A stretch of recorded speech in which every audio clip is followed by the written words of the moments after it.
Hello, my name is Tom, and my team members are Maddie, Alex, and Morgan. We decided to work with Hilltown Land Trust, and we were originally going to Trailblaze. It rained on the day that we were supposed to work with the organization, so we raked the paths to make them more accessible to everyone that wanted to use them.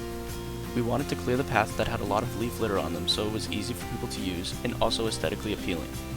We want people of all ages and abilities to be able to have access to these trails and enjoy the natural sights in the woods of Williamsburg, Massachusetts. We raked over a mile of trails, and it was difficult at times due to the pouring weather the entire time that we were there. We were all interested in making the trails better for the public so that they can enjoy all the nature around them. We wanted to also get outside, and we learned a lot about the different types of trees and wildlife. Bradley Sanctuary is a 41-acre parcel on Old Goshen Road in Williamsburg, Massachusetts. It was donated to the Hilltown Land Trust by its former owners, Oliver Bradley Jr. and Barbara Rust, on November 1, 1989. The two were inspired by a newspaper story about someone who donated a piece of land to the town. Rust and Bradley had inherited the parcel from their father, Oliver Bradley Sr., in 1958. Bradley Sr. co-owned the parcel with Walter Stephen, a Northampton attorney. The two had purchased the land in 1915. Stephen would spend his vacations in October and November clearing paths. He enjoyed this as his recreation, and in doing so, he created about 12 walking paths. The entire area is abundant with wildlife and exceptionally large oak and pine stands. Along one hilltop is a towering stand of white pine that has been left untouched since the purchase of the property.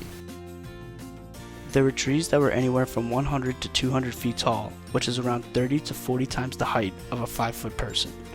We got to learn about a bunch of new species. Some of these included white birch, white oak, skunk cabbage, and amphibian, and so many other species that we have never seen before.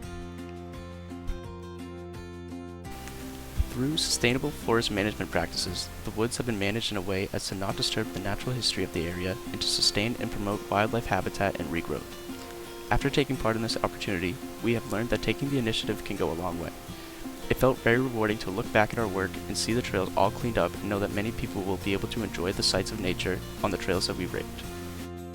I'm in conservation because I love being outside, and I've been outside recreating my entire life, and it was time to give back. I'm working with a small nonprofit because although the pace of change that we can affect as a small team is not that great, what we really do is instill long-term sustainable community changes by engaging our community like you folks. In 1764, Native Americans were moved to other places due to the Europeans moving onto the land. The Forest Service started creating trails in the 1890s. This is when the National Forest became forest reserves.